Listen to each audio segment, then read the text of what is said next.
आपके सामने उज्जैन के महत्वपूर्ण समाचार प्रस्तुत कर। सिंहस्थ के नाम पर उज्जैन में क्या क्या खेला हो रहा है किसी को संज्ञान नहीं हो पा रहा, जनता भ्रमित है और न जाने क्या क्या खेल किए जा रहे हैं। जो अपनी मन मर्जी से जो योजनाएं बनाई जा रही है, जो भी हो रहा है, बनाओ, खूब बनाओ, जी भर के बनाओ।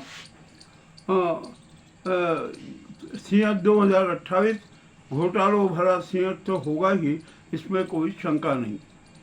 आइए, अभी चौड़ीकरण, हर जगह चौड़ीकरण जहाँ देखो वहाँ। अब सची गेट से 36 चौक तक का चौड़ीकरण होना, कंठाल से लेकर 36 चौक तक। इसमें भी बड़ा पेच फंसते जा रहे हैं। सची गेट बिल्कुल सेंटर में रहेगा, इसमें कोई शंका नहीं, और उसके दोनों तरफ रोड बनेंगे। अब रोड की चौड़ाई कितनी होगी ये तो नगर निगम को तय करना है कि सेंटर पॉइंट से लेकर कितने कितने फीट के मार्ग चौड़े होंगे। और जो भी निर्माण है ना, बिल्कुल फ्लैट होंगे। 42 मीटर के नीचे किसी भी प्रकार की गैलरी और वो नहीं होगी। अभी समाचार आया कि अब खड़े हनुमान जी भी है ना, वो सेंटर में रहेंगे, यानी सती गेट के लेवल का पूरा वो हो जाएगा। कोई दिक्कत नहीं है, हो जाने तो क्या दिक्कत है। वहाँ भी जो दोनों तरफ के रोड चौड़े हो जाएंगे, जितनी ज़मीनें ले ली जाएगी, सब कुछ हो जाएगा। मामला बड़ा विचित्र हो गया। ठीक है, अब जो भी हो गया तो क्या करें। अब यहाँ पर शहर में अवैध कॉलोनी कितनी है इसका नगर निगम को संज्ञान ही नहीं। 117 तो ऑन रिकॉर्ड है, और इसके बाद में भी अनेक अवैध कॉलोनियाँ बनाई गई है और बनती भी जा रही है, और ग्रामीण अंचलों में भी अवैध कॉलोनियाँ बन रही है। मगर अब यहाँ पर दिक्कत ही है कि अवैध कॉलोनी को जो वैध करने का एक कानून बना दिया गया है ना, वो कानून भी गलत है। ऐसा कोई कानून मान्य नहीं होगा जो अवैध को वैध बना दे। ये भी मामला बड़ा विचित्र है। और अब तो शहर में धूल ही धूल, हर तरफ धूल ही धूल नजर आ रही है। कहीं पर भी स्वच्छ परिवेश नहीं है। जल, वायु एवं ध्वनि प्रदूषण भी चरम पर है। जो हो रहा है सब हो रहा है। और मुझे तो लगता है कि प्रशासन की कार्य पद्धति में, उनकी योजना में, उनके सोच में भी धूल की परतें जमा हो गई है। उनको वास्तविकता क्या है इससे कोई सरोकार नहीं। पहले जो भी हो रहा है, अब जो सीवरेज लाइन है ना, पेयजल लाइन के नीचे डालना थी, तो उसके पेयजल लाइन के ऊपर ही डाल दिया। अब लीकेज होगा तो क्या होगा, क्या नहीं होगा। और अब तो नगर निगम ने भी मान्य कर दिया कि अरे जितनी जो लाइनें डल गई वो मान्य है। अब जो नई सीवरेज लाइन डलेगी ना, वो पाइप लाइन के नीचे डलेगी। ठीक है भैया, जो करना है करो, तुम्हारी मर्जी है, कौन पूछने वाला है। जनता को तो मूर्ख बनाओ जिस तरीके से बना सकते हो, और बनाते ही रहो और बनाते ही रहोगे, इसमें भी कोई शंका नहीं है। अब यहाँ पर 17 मई से अधिक मास शुरू होगा। सप्त सागर की स्थिति तो बड़ी विचित्र है।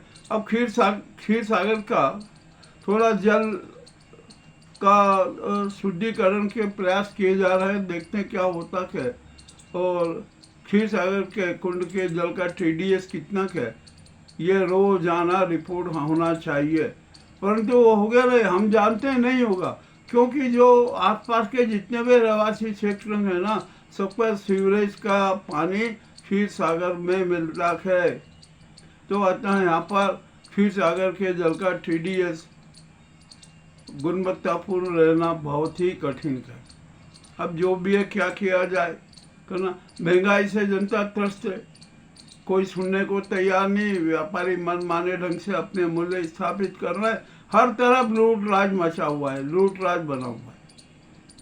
अब यहाँ पर साधु संत है ना, मार बड़े डिंगे हाँकते हैं कि अरे कितना अच्छा होगा कि क्षिप्रा जल से ही हम स्नान करेंगे। अरे मैं साधु संतों, जरा दिमाग से तो सोच लो कि क्षिप्रा का गौमुखी चौक है, और क्षिप्रा घाटी में कितने अवरोध है, कितने मकान बने हैं, सड़कें बन चुके, कहाँ है क्षिप्रा, कहाँ आ रही है। ये नर्मदा का जल जब पानी डाला जाएगा ना, तो ही नहान होगा, उसी के नहान से करना पड़ेगा। मामला बड़ा विचित्र है। और क्षिप्रा को सतत प्रवाहमान बनाने के लिए करोड़ों की योजना बनाई गई। सारी योजनाएं फ्लॉप हो गई। अब यहाँ पर आइए साधु संतों के अखाड़ों की बात करें, तो यहाँ पर साधु संतों के अखाड़ों की खुफिया जांच होना चाहिए। हर साधु की खुफिया रिपोर्ट भी प्रशासन के पास में होना चाहिए, पुलिस के पास में होना चाहिए, परंतु ऐसा कुछ नहीं है, नहीं होगा। हम जानते हैं, क्योंकि पुलिस का खुफिया तंत्र ही कमजोर है, तो कोई क्या करेगा। ना मुखबिर तंत्र सक्रिय है, ना खुफिया तंत्र सक्रिय है, कुछ नहीं है, तो यहाँ पर पोल पट्टी चलती रहेगी। अखाड़ों में किस प्रकार की राजनीति हो रही है, हद से ज़्यादा। किन्नर अखाड़ों के नाम पर भी अब राजनीति शुरू हो गई है। मुझे तो ऐसा लगता है कि जीवना अखाड़े ने एक किन्नर अखाड़े को गोद ले लिया, और शायद जो उसकी आय में उसकी भागीदारी होगी। अब ये तो जांच का विषय है, जांच करना है प्रशासन को, हम तो कुछ भी नहीं कह सकते। अब तो यहाँ पर स्थिति बड़ी खराब है और जनता बेहद परेशान है, हर तरफ से जनता परेशान है। महंगाई से त्रस्त है, बड़ा आतंक फैला हुआ है, मच्छरों का आतंक है, आवारा श्वानों का आतंक है, धूल का आतंक है, सब तरह से आतंक की गिरफ्त में हमारे शहर की जनता का। अब यहाँ पर सूर्य की अग्नि वर्षा जारी है। कल रात को तापमान इतना वो था कि रात के 1-2 बजे तक तो भयंकर गर्मी रही, बल्कि 3 बजे। और मेरा ख्याल है कि पारा कल उज्जैन में 43 के पार पहुंचा। 43 के आसपास तो रहा ही, इसमें भी कोई शंका नहीं। सड़कें सुनसान है, लू चल रही है, लोग बीमार भी हो रहे हैं, सब कुछ हो रहा है। और यहाँ पर लूट तो खत्म होगी नहीं, लूट राज रहेगा, कोई इसमें शंका नहीं। अब तो महाकाल को अपना तीसरा नेत्र खोलना पड़ेगा।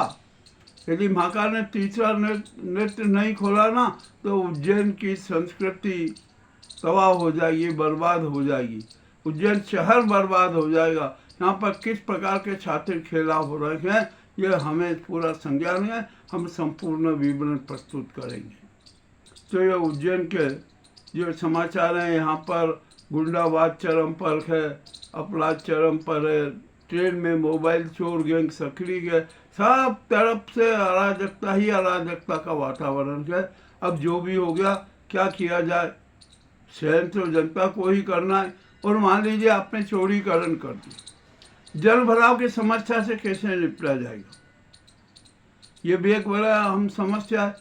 जब हमने किसी से पूछा कि भैया ये जल भरण क्या होगा, कि अरे जो ये रोड बनेगा ना, तो उसमें चैम्बर बना देंगे, जालियाँ लगा देंगे, ताकि जल भराव वहाँ नीचे ज़मीन पे चला जाए। आप जैसा चाहो वैसा करो।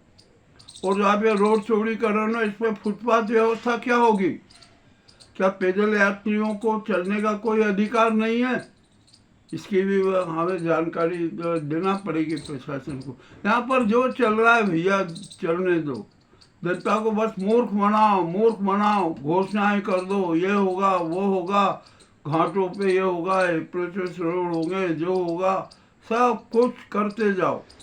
जनता मूर्ख बनती रहेगी, हमेशा बनती आई है, और आश्वासनों के उस पर झूठती रहती।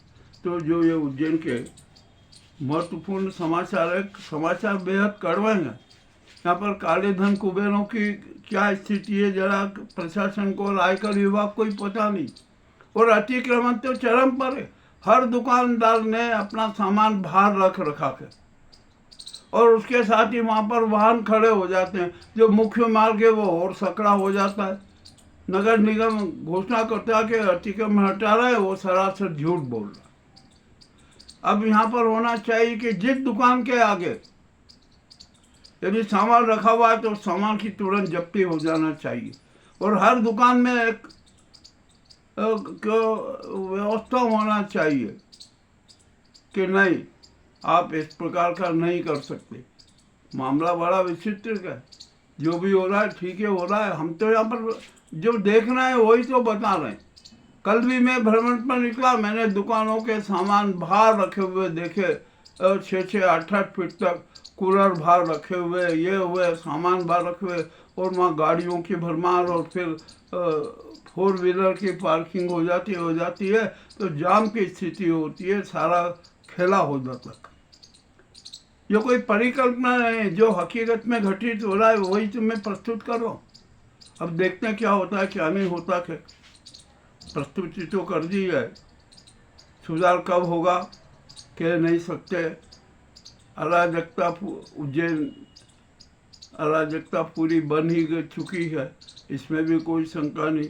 लूट तंत्र कायम है, मुनाफा तंत्र कायम है, गुंडा तंत्र कायम है, सब कुछ का कायम है। ये उज्जैन की तो अब गरिमा है ना, समाप्ति होने जैसी लग रही है, उसकी संस्कृति भी समाप्त होती जा रही।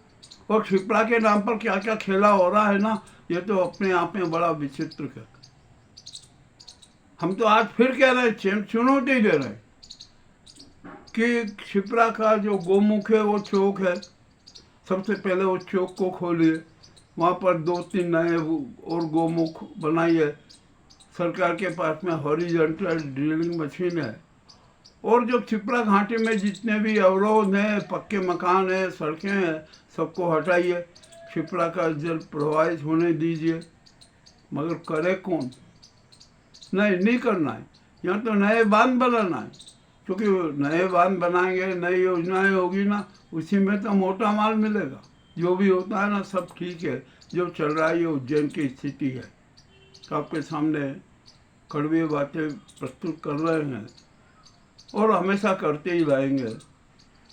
आपको ये उज्जैन के कड़वे समाचार कैसे लगे अवश्य बताएं। बहुत बहुत धन्यवाद।